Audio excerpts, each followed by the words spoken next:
Assalamu alaikum. Myself is Sundar Sanjum from Kitkan School Sukhar, affiliated with PMC, Pakistan Montessori Council, Islamabad. Today, the subject we are going to read about is biology. In biology, we have the chapter number 7, and the chapter name is enzymes. In recent videos, मैंने बताया था that whenever we are going to start or read any chapter or any subject, we have some major concepts. और यहाँ पर भी we also have some major concepts. The topic is enzymes, so related the definition of enzyme, the characteristics, the mechanism, action, and specificity of enzymes. Now, before starting the chapter, we know that our life is like an activity. हमारी life जो है एक activity की तरह है where 100,000 chemical reactions are occur in our body. In human organism body हमारे पास different thousands of chemical reactions होते हैं जो क्या कर रहे होते हैं, basically they are performing their work. और फिर at the same time अगर हम इसको दूसरे टर्म में चेंज करें वो we also called this as a metabolic reactions, यानी मैकेनिज्म या फिर ऐसे एक्शंस, मेटाबॉलिक रिएक्शंस या metabolic actions, these are also called. Now moving to the chapter, first is our major concept, that is definition. We know that हमारे पास जिस चीज़ के बारे में we are going to discuss, first we have to clear the concept that what's the definition of that chapter or that topic is. Now the high amount of activation energy cannot be provided by organism itself, therefore they require some facilitators to reduce this activation energy. These facilitators are special molecules made up of mostly protein called enzymes. Now we know that हमारी body जो है वो high amount of energy जो क्या कर रही होती है, उसको high amount of energy जो है control नहीं कर रही होती है. Basically वो क्या करती है, cannot be provided, provide हम नहीं कर सकते हैं किसको, our human body just to do the processes. हमारी प्रोसेस करने के लिए हमारी बॉडी को high amount of activation energy की रिक्वायर नहीं होती है. Due to that we need some facilitators जो उस energy, high amount of energy को क्या कर देते हैं, रिड्यूस करें, हमें उस चीज़ को रिक्वायर होता है. वी नो दैट हमारी बॉडी के अंदर प्रॉपरली हम जो एक घूम रहे हैं, we are talking, we are speaking, we have energy, each and everything हमारे बॉडी के अंदर प्रोसेसेस हो रहे हैं. Because of that we are energetic अगर हम हैं, और if we are able to walk और डू समथिंग, उसके अंदर जो हमारे पास एनर्जी है वो भी हमारे पास क्या है, हमारी बॉडी के अंदर due to some chemical reactions, due to processes वो क्या हो रही होती हैं, अंदर वर्क कर रही होती हैं. ड्यू टू दैट हमारी बॉडी एबल होती है टू डू एनी वर्क और to do any of to move object या फिर किसी भी चीज़ के लिए अगर हमारे पास एबिलिटी है, बिकॉज ऑफ दैट एनर्जी जो हमारे पास क्या होती है, हमारी बॉडी के अंदर वर्क कर रही होती है. नाउ अगर हम डेफिनेशन ऑफ एंजाइम्स की पर्टिकुलर बात करें तो एंजाइम्स आर द फैसिलिटेटर्स जो क्या करते हैं, हाई अमाउंट ऑफ एनर्जी को क्या कर देते हैं, बेसिकली रिड्यूस कर देते हैं, कम कर देते हैं, ताकि हमें वो क्या हो, हमें वो वर्क करने में आसानी हो. देखिए अगर हम इसकी मैं एक सिंपल एग्जांपल दूं एंजाइम्स की, वी नो दैट जैसे ही हम फूड जो होता है वो इनटेक करते हैं, इनटेक करते ही हमारा डाइजेस्टिव सिस्टम स्टार्ट हो जाता है. स्टार्टिंग फ्रॉम आवर माउथ, जैसे ही हम फूड को इनटेक कर रहे होते हैं, बिकॉज या हम किसी भी चीज़ को हम एग्जांपल ले लें लाइक राइस वगैरह या कुछ भी ले लें, जैसे ही उस फूड को हम इनटेक करते हैं उसके अंदर हमारा जो फूड होता है उसके अंदर स्टार्च होता है. ठीक है, स्टार्च को वो क्या करता है, वो स्लाइवा हमारे बॉडी के अंदर, ये जो माउथ है इसके अंदर हमारे पास जो स्लाइवा मौजूद होता है वो उस स्टार्च को शुगर में चेंज कर देता है. हमारे बॉडी के अंदर एक माउथ के अंदर, स्लाइवा के अंदर एक एंजाइम होता है अवेलेबल जो क्या करता है, उसको शुगर में चेंज करता है और उसको आई थिंक कहते हैं एमिलीज.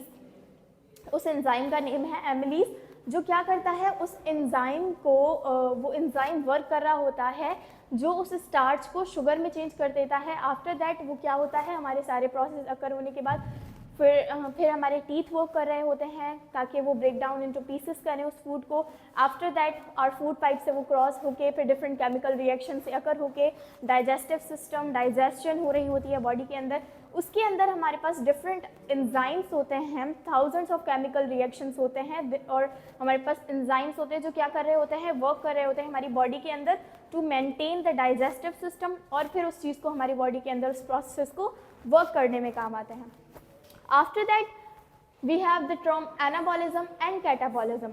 अब हमारे पास एंजाइम के अंदर ही हमारे पास ये दो टर्म्स आ रहे हैं, that is anabolism and catabolism.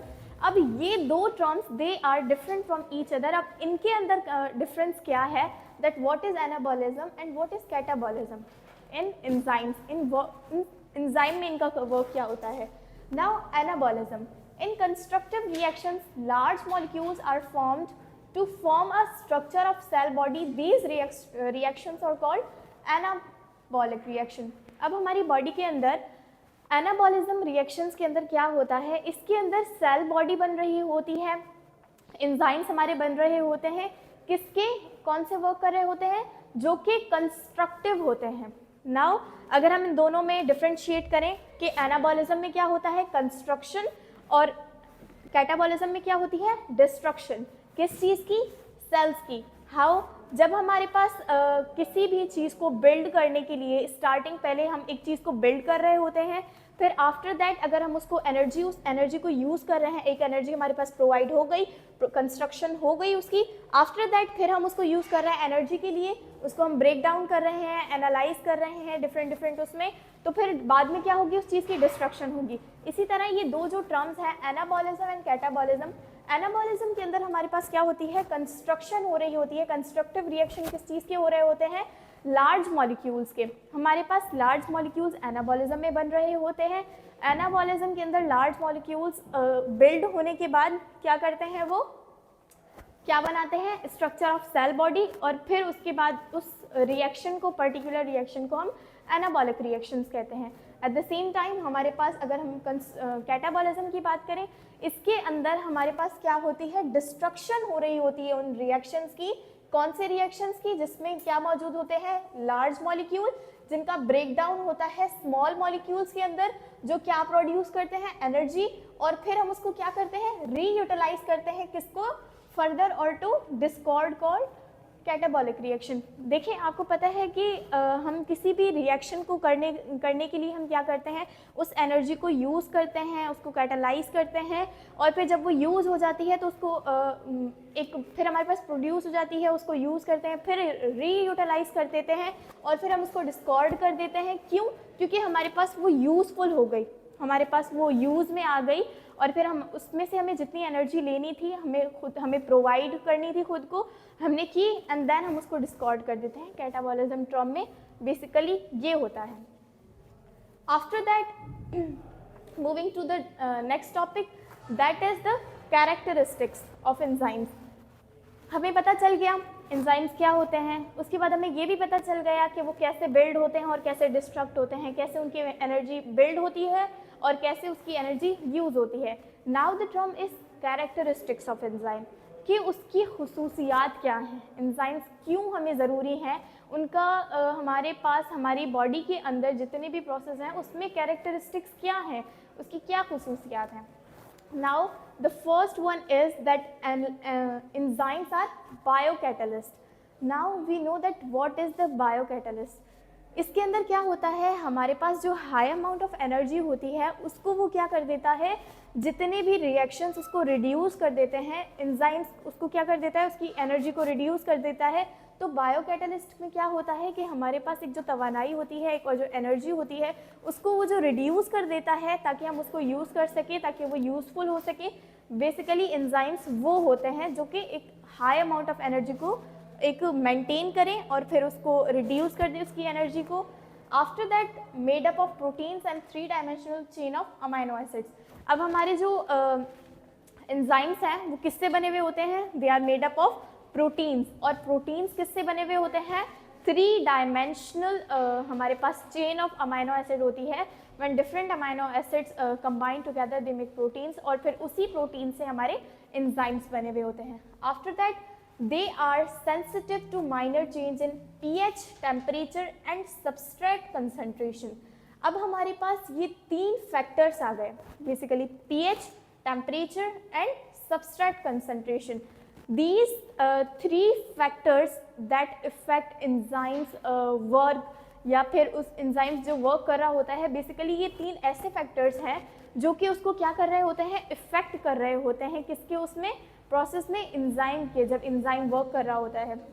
Now हमारे पास पीएच, टेम्परेचर और सबस्ट्रेट कंसंट्रेशन, इनमें क्या डिफरेंस है? बेसिकली पीएच के अंदर हमें ये मैयर होता है कि हमारे पास जो रिएक्शन है, केमिकल रिएक्शन है या फिर एंजाइम्स जो हैं वो कितने एसिडिक हैं और कितने बेसिक हैं। अब हमें एसिडिक और बेसिक कैसे पता चलेगा? The level of pH is less than 7। अगर हमारे पास पीएच लेवल लेस देन 7 है तो हमारा वो कौन सा केमिकल रिएक्शन कहलाएगा? एसिडिक कहलाएगा। और अगर हमारे पास पीएच लेवल ग्रेटर देन 7 है तो फिर वो कौन सा कहलाएगा? बेसिक। तो ये फैक्टर जो पीएच है, इसमें हम क्या मेजर करते हैं कि हमारा जो केमिकल रिएक्शन है वो कितना एसिडिक है और कितना बेसिक है। After that we have the temperature. We know that temperature जो है हमारा नॉर्मल लाइफ के अंदर भी हमारी बॉडी के लिए कितना इफेक्टिव होता है, कि टेम्परेचर कितना इफेक्ट करता है हमारी बॉडी को। हमें एक मेंटेन टेम्परेचर चाहिए होता है सर्वाइवल के लिए इवन दो। तो हमारे जो केमिकल एंजाइम्स का वर्क है उसके अंदर भी जो ये मेन फैक्टर है जो इफेक्ट करता है किसको? एंजाइम्स की प्रोसेस को या फिर हमारे केमिकल रिएक्शंस को। After that substrate concentration. We know that substrate concentration जो है वो बहुत इंपॉर्टेंट होता है और ये ऐसा फैक्टर है जो बहुत ही ज़्यादा इफेक्ट करता है किसको? हमारे केमिकल रिएक्शंस को। तो इसकी कंसंट्रेशन जो है इज़ वेरी इंपॉर्टेंट। और फिर ये ऐसे एंजाइम्स हैं जो क्या होते हैं? यूज़ हो रहे होते हैं एंजाइम में। ये फिर इसको हम कहते हैं uses of enzymes. Many enzymes are used, they are sensitive to minor, यानी ये ऐसे हैं जिनके अगर इनके अंदर थोड़ा सा भी माइनर भी चेंज आ जाए तो फिर वो क्या इफेक्ट करता है? हमारी एंजाइम्स के वर्क को इफेक्ट कर रहा होता है। After that we have the another term called the uses of enzymes. हमें पता चल गया एंजाइम्स क्या हैं, वो कैसे बिल्ड होते हैं, कैसे डिस्ट्रक्ट होते हैं, क्या उसकी कैरेक्टरिस्टिक्स हैं।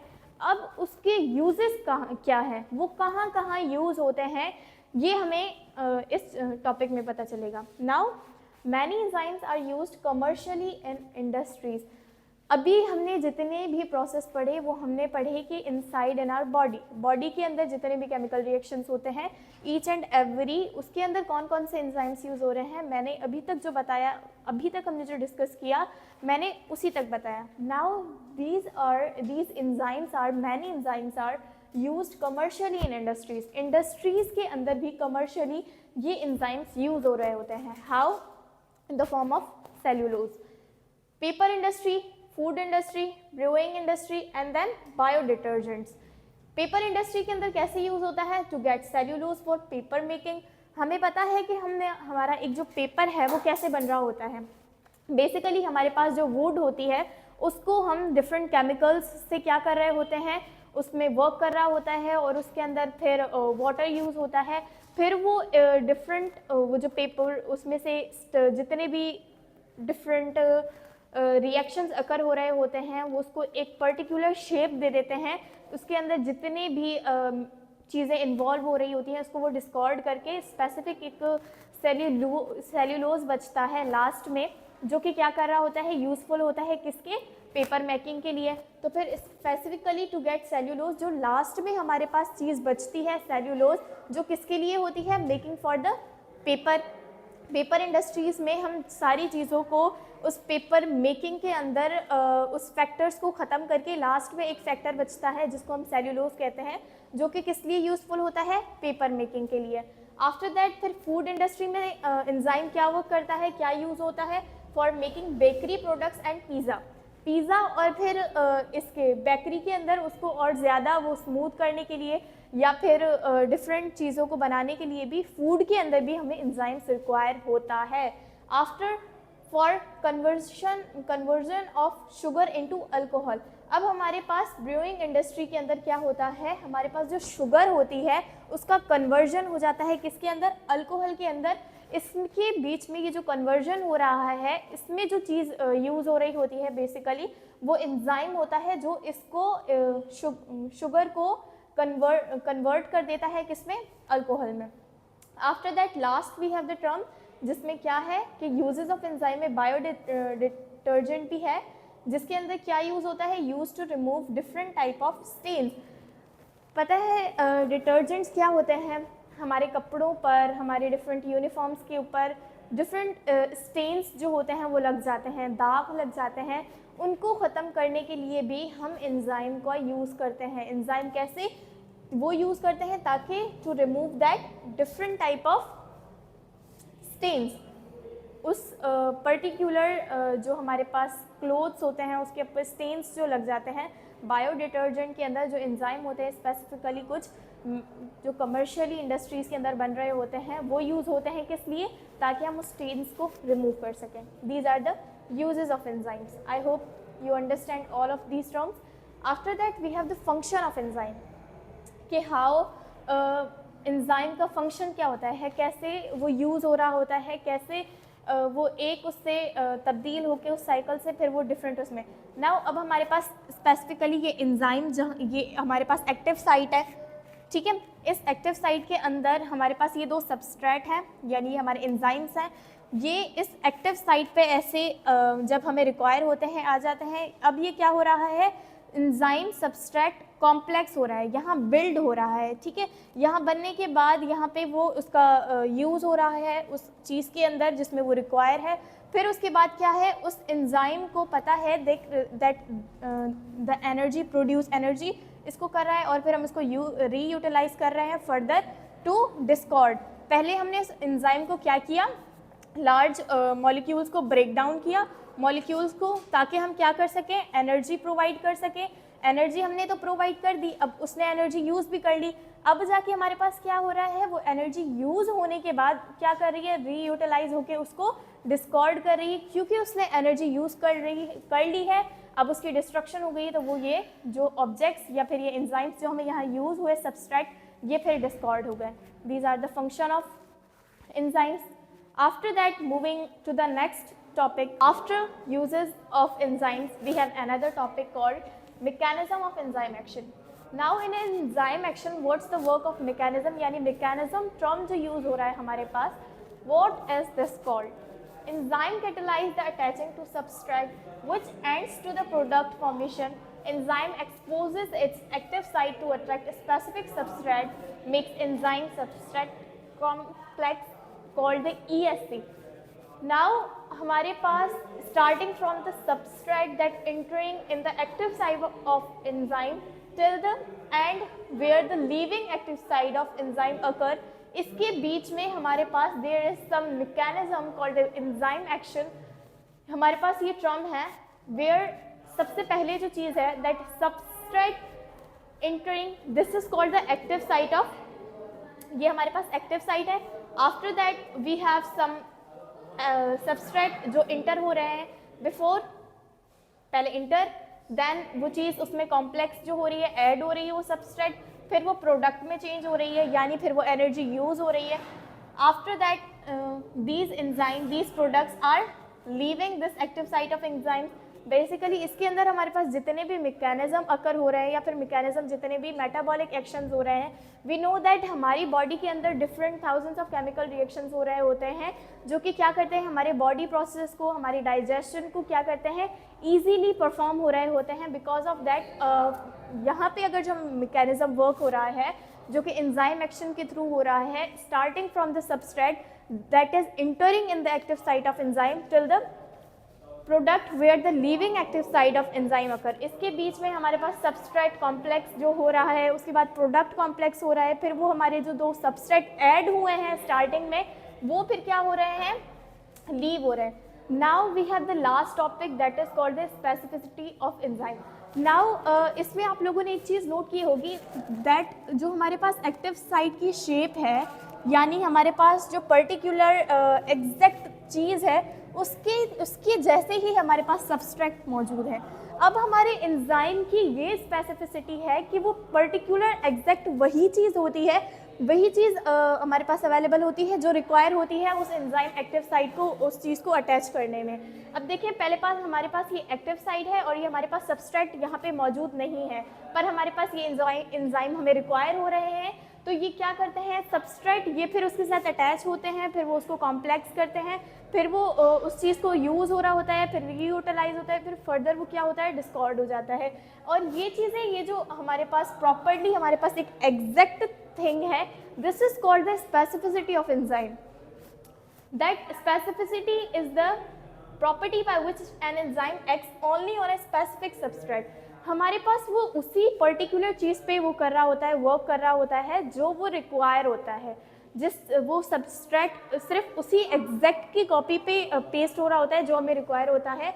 अगर हम इसकी एग्जांपल लें तो एज डिस्कस्ड इन द मैंने आपको पास में एक एग्जांपल बताई थी एमिलीज की, दैट इज़ द, जैसे ही हम फूड इनटेक करते हैं उसके बाद हमारे पास जो स्लाइवा होता है उसके अंदर एक एंजाइम मौजूद होता है एमिलीज, जो कि क्या करता है, उस पर्टिकुलर जो हमारा फूड है उसको शुगर में चेंज कर देता है, उस स्टार्च पर्टिकुलर स्टार्च को शुगर में चेंज कर देता है ताकि वो क्या हो, डाइजेशन हमारी इजी हो। इसी तरह अगर हम यहाँ पे देखें तो प्रॉपर सिर्फ एक ही एंजाइम है जो कि स्टार्च के लिए यूज़ होता है। स्टार्च को चेंज करने के लिए जो हमारे पास एंजाइम यूज़ हो रहा होता है या उसको डाइजेस्ट करने के लिए वो सिर्फ एमिलीज है। इसी तरह हमारे पास एक सबस्ट्रेट जो एक्टिव साइट में है उसको जो यूज़ है सबस्ट्रेट 2 जो कि ही उसके मैच के ही है, तो these are called the specificity of enzyme. और अगर हम इसको अनदर वर्ड्स में कहें that we also called this that being particular और exact for only one thing, या फिर उसी एक चीज़ के लिए जिसके लिए वो रिक्वायर है उसके लिए वो exact only for one thing हो या फिर वो पर्टिकुलर हो, उसको हम स्पेसिफिसिटी कहते हैं। अब हमारी पर्टिकुलर टॉपिक है एंजाइम की, तो द पर्टिकुलर उसकी किस चीज़ पर है, एंजाइम पर है, या फिर कॉपी किस चीज़ की है, वो particular for one thing, that is called the specificity of enzyme. That is all about, we discussed the definition, also characteristics, then mechanism action, फिर मैंने बताया that specificity in enzyme, each and everything we discussed। मैंने आपको एक एक चीज़ बताई that what's the definition of enzyme is, then what's the characteristics of enzyme is, और फिर उसके यूजेस क्या हैं, कहाँ कहाँ वो कहाँ यूज़ होते हैं। वो कमर्शियली इंडस्ट्रीज़ में यूज़ हो रहे होते हैं, पेपर इंडस्ट्री में, फिर हमने पढ़ा फूड इंडस्ट्री में, डिफरेंट इंडस्ट्रीज़ में डिफरेंट चीज़ों के लिए वो यूज़ हो रहे होते हैं। आफ्टर दैट फिर हमने उसकी एक हमारे पास डायग्राम था जिसके अंदर उसका मैकेनिज्म वर्क हमने डिस्कस किया प्रॉपरली। आफ्टर दैट फिर हमने उसका मैकेनिज्म एक्शन में बताया कि वो एक्टिव साइट से उस एक्टिव साइट में इंटर होने से पहले और उसको लीव करने तक उसके अंदर कौन कौन से मैकेनिज्म हो रहे हैं। एट द एंड हमें ये पता चला कि उसकी स्पेसिफिसिटी क्या है एंजाइम की, कि वो पर्टिकुलर एक ही चीज़ पे फॉर वन थिंग कैसे यूज़ हो रहा है, या फिर वो कैसे उसमें इंटर हो रहा है और वो कैसे उस सबस्ट्रेट को लीव कर रहा है और वो उसमें कैसे वर्क कर रहा है। That is all about. I hope आप लोगों को समझ आया होगा। That's it, thank you so much.